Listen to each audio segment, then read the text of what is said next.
নমস্কার বন্ধুরা, আমার আজকের রেসিপিতে ছিল চিকেন কষা।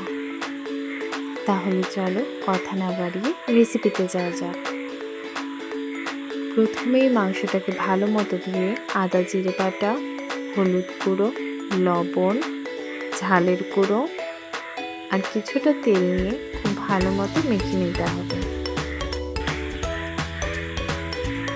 অবশ্যই চেষ্টা করবে মাংসটাকে একটু বেশিক্ষণ রেস্টে রাখার, তাহলে মাংসের টেস্টটা বেড়ে যাবে।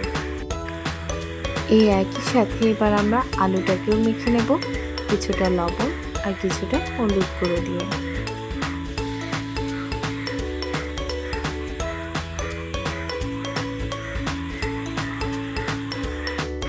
এবার কড়াইতে সামান্য তেল গরম বসাবো। তেলটা খুব ভালো মতো গরম হয়ে গেলে এবার মাখিয়ে রাখা আলুগুলো ছেড়ে দেব।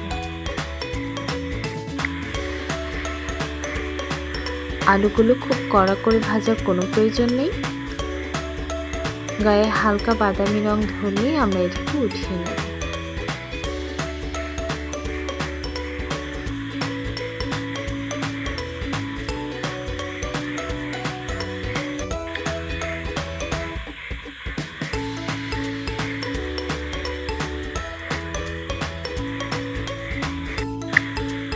এবার এই একই তেলে কিছুটা পেঁয়াজ কুচি দিয়ে দেব। পেঁয়াজগুলোকে হালকা করে ভাজতে হবে, খুব কড়া করে ভাজার কোনো প্রয়োজন নেই। এতে কিছুটা লবণ আর হলুদ দিয়ে ভেজে নেব।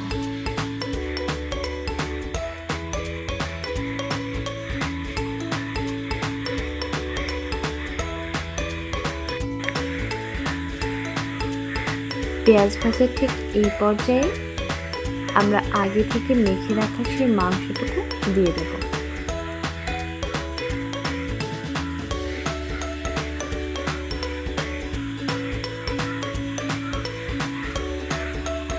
এই পর্যায়ে গ্যাসের ফ্লেমটা একদম মিডিয়াম পর্যায়ে রাখতে হবে।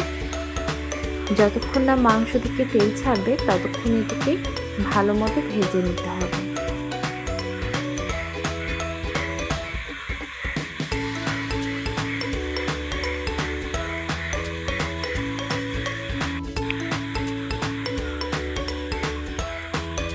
আমার মাংস থেকে হালকা হালকা তেল ছাড়া শুরু করেছে।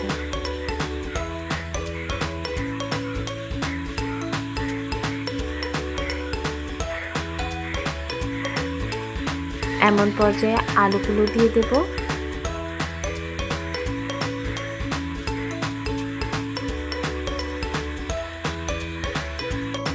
এবার এটাতে ঝোলের জন্য পরিমাণ মতো জল দিয়ে দিতে হবে।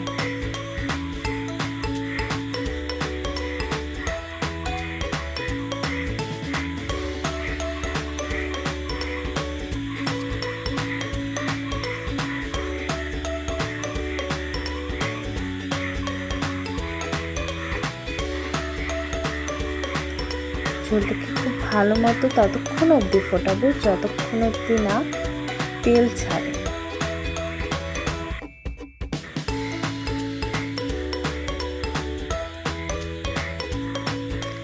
ঝোলটা যখন একটু গায়ে গায়ে হয়ে আসবে, মানে একটু ঘন হয়ে আসবে, তখন এতে দিয়ে দেব গরম মশলা বাটা।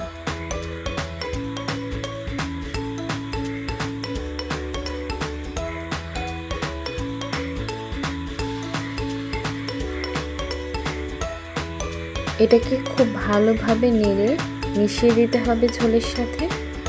এই টাইমে গ্যাসের ফ্লেম একদম লোতে রেখে কিছুক্ষণ একটু ঢাকা দিয়ে রাখতে হবে। এতে কি হবে, খুব ভালো মতো তেলটা ছেড়ে দেবে। এখন রেডি হয়ে গেল আমাদের চিকেন কষা। এখন এটা গরম ভাত বা ফুলকো ফুলকো লুচির সাথে পরিবেশন করার জন্য একদম রেডি। কেমন হয়েছে অবশ্যই জানাবেন।